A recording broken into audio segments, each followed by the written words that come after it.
റെഗുലേറ്ററെ സംബന്ധിച്ച് പറയുകയാണെങ്കിൽ ഇതിപ്പോൾ 20 കോടിയോളം രൂപ മുടക്കി പണി ചെയ്തതാണ്. ഇത് ഉദ്ഘാടനം കഴിഞ്ഞാൽ നമ്മൾക്ക് അതിന്റെ ഗുണഭോക്താക്കൾ അല്ലെങ്കിൽ കൃഷിക്കാർക്കോ അല്ലെങ്കിൽ പൊതുജനങ്ങൾക്ക് അതിന്റെ ഗുണം കിട്ടണം. ഇതിപ്പോ ഉദ്ഘാടനം ചെയ്യുന്ന പറയുമ്പോൾ 20 കോടി രൂപന്റെ പ്രോജക്റ്റ് കിഫ്ബിയിൽ നിന്നും പൈസ എടുത്ത് ഇതിന്റെ പ്രോജക്റ്റും ചെയ്തു. ഇതിന്റെ ഷട്ടറുകളെല്ലാം പൊന്തിച്ചു വെച്ചിരിക്കുകയാണ്.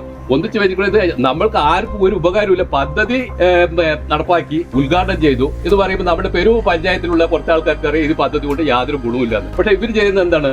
കേരളം മുഴുവൻ വലിയൊരു പബ്ലിസിറ്റി കൊടുക്കും. ഞങ്ങൾ 20 കോടി രൂപന്റെ തടയണ ഉണ്ടാക്കി കിഫ്ബി മുഖാന്തരമുള്ള പ്രവർത്തനം കൊണ്ട് രാജ്യത്തിന് നേട്ടമുണ്ടായി പറയും. പക്ഷെ ഇത് 20 കോടി രൂപ ഭംഗിയായിട്ട് പാലത്തിൽ പുഴയിലങ്ങോട്ട് ഇട്ടു. ഇനി ഇതിന് വേണമെങ്കിൽ ഇതിന് നന്നാക്കണമെങ്കിൽ ഇനിയും ഇതിൽ കോടികൾ വേണം പറഞ്ഞ് അതിനും പദ്ധതികൾ ഉണ്ടാക്കും, കൂടുതൽ പ്രചരണം നടത്തും.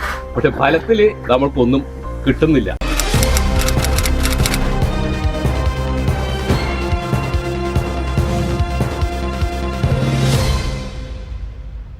പൊതുജനത്തിന് ഉപകാരപ്രദമായിട്ടുള്ള പദ്ധതികളാണെന്ന് കൊട്ടിഘോഷിക്കപ്പെടുന്നുണ്ട് എന്നല്ലാതെ അതുകൊണ്ട് പൊതുജനങ്ങൾക്ക് പ്രത്യേകിച്ച് ഗുണമൊന്നും കിട്ടുന്നില്ല. അല്ല ചേട്ടാ, പദ്ധതി നടപ്പാക്കുന്നുണ്ട്. അതിന്റെ കൺസ്ട്രക്ഷൻ വർക്ക് നടക്കുന്നുണ്ട്. അതെ, പക്ഷെ അതുകൊണ്ടുള്ള ഗുണം പൊതുജനങ്ങൾക്ക് കിട്ടുന്നില്ല. പക്ഷെ പദ്ധതി കൊണ്ടുവന്നവർക്ക് ലാഭമാണ്. മൊത്തത്തിൽ നടന്നത് ഒരു അടിച്ചുമാറ്റൽ പ്രക്രിയ.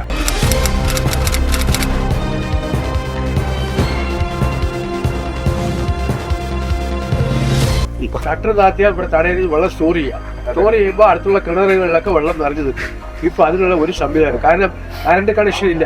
സഫീഷ്യന്റ് ആയിട്ടുള്ള കറണ്ട് 3 ഫേസ് ലൈൻ വേണം, അതിന് ട്രാൻസ്ഫോമർ വേണം, എങ്കിലേ ഷട്ടർ ഉയർത്താനും താത്താനും കഴിയുള്ളൂ. ഇപ്പൊ അതൊന്നുമില്ല. ഉദ്ഘാടനം കഴിഞ്ഞ് പോയാൽ ഇത്ര നേരം ഒരു തുള്ളി വെള്ളം സ്റ്റോർ ചെയ്യാൻ സാധിച്ചില്ല.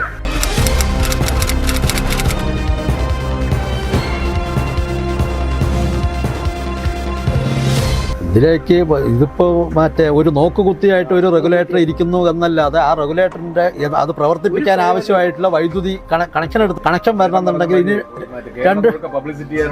അതെ ഒരു പദ്ധതി അത്ര PR വർക്കിന് വേണ്ടിയിട്ട് ഒരു 20 കോടി രൂപ പെരൂർ പഞ്ചായത്തിലേക്ക് അതാണ്.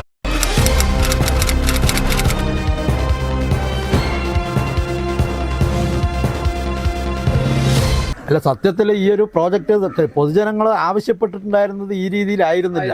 ഒരു റെഗുലേറ്റർ കം ബ്രിഡ്ജ് എന്നുള്ള ആ ഒരു രീതിയിൽ അത്യാവശ്യം ആളുകൾക്ക് വാഹന സൗകര്യവും ഇതെല്ലാം അക്കരയ്ക്ക് പോകാൻ പുഴയിൽ നിന്ന് അക്കരയ്ക്ക് പോകാനുള്ള സൗകര്യം കൂടി കണക്കിലെടുത്തുകൊണ്ട് ഒരു ബ്രിഡ്ജ് ആണ്, ഒരു തടയണയും ബ്രിഡ്ജും അതായിരുന്നു ആവശ്യപ്പെട്ടിട്ടുണ്ടായിരുന്നത്. പക്ഷേ പദ്ധതി ചെയ്തു വന്നപ്പോൾ അത് വെറും റെഗുലേറ്ററായി മാത്രം മാറുകയും ചെയ്തു. ഇപ്പോൾ ആർക്കും പ്രത്യേകിച്ച് യാതൊരു ഗുണവുമില്ല, നടന്നു പോകാൻ പോലും പറ്റാത്ത സ്ഥിതിയിലാക്കി വെക്കുകയും ചെയ്തു.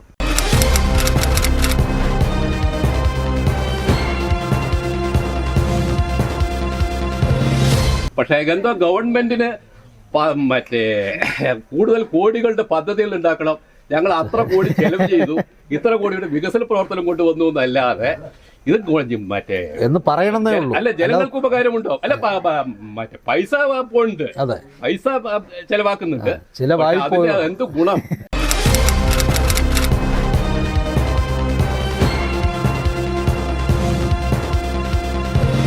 റെഗുലേറ്റർ സ്ഥാപിക്കുകയല്ലാതെ ഇന്ന് വരെ അതിനുള്ള മറ്റ് പണികൾ, അതായത് ഒരു കനാല് വിട്ട് അല്ലെങ്കിൽ ലിഫ്റ്റ് ഇറിഗേഷനുള്ള മോട്ടോർ വെക്ക് അങ്ങനെയുള്ള യാതൊന്നും നടന്നിട്ടില്ല. ചേട്ടാ, അത് ചെയ്യണമെന്നുണ്ടെങ്കിൽ ഇനിയും 10 കോടി 12 കോടി രൂപ ചെലവാക്കണം എന്നാണ് മന്ത്രി പറയുന്നത്. നമുക്കറിയില്ല.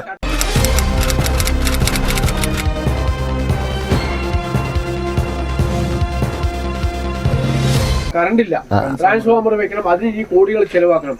ഏത് കാര്യത്തിൽ ഇത് മുൻകൂട്ടി ചെയ്ത് ആലോചിച്ച് ചെയ്യേണ്ടതിന് പകരം ഇത് സ്ട്രക്ചർ മാത്രം ഉണ്ടാക്കി വെച്ചു, ബാക്കിയുള്ള പണി ഇനി പണ്ട് വരുമ്പോൾ ചെയ്യാന്ന് പറഞ്ഞാൽ ഇതുകൊണ്ട് എന്താ പ്രയോജനമുള്ളത്? റെഗുലേറ്റർ കം ബ്രിഡ്ജാണ് ഉണ്ടായിരുന്നത്, ആ ബ്രിഡ്ജ് ഇപ്പൊ ഇല്ല. കാരണം ഏകദേശം 50ഓളം വീടുകൾ ഇവിടെ, ഇവർക്ക് അങ്ങോട്ട് പോകാനോ അല്ലെങ്കിൽ ജമാഅത്ത് ഖബർസ്ഥാൻ ഇവിടെയാണ്, പാലത്തൂടിന്റെ ഇക്കരയിലാണത്. മരിപ്പ് കൊണ്ടുവരാനോ ഒരു യാതൊരു നിവൃത്തിയിൽ ചുറ്റും 4-5 കിലോമീറ്റർ ചുറ്റുമാണ് ഇവിടെ വരാൻ. ആദ്യം ഞാൻ വിഭാവനം ചെയ്ത സമയത്ത് തന്നെ അതിന്റെ ഏകദേശം എല്ലാ ധാരണയിലും എത്തിയിട്ടുണ്ടാവും. അത് എന്താണെന്ന് നമുക്ക് അറിഞ്ഞുകൂടാ. എന്താണോ അവർ ഉദ്ദേശിച്ച് ചെയ്തത് അത് ആദ്യം നടപ്പിലാക്കണം.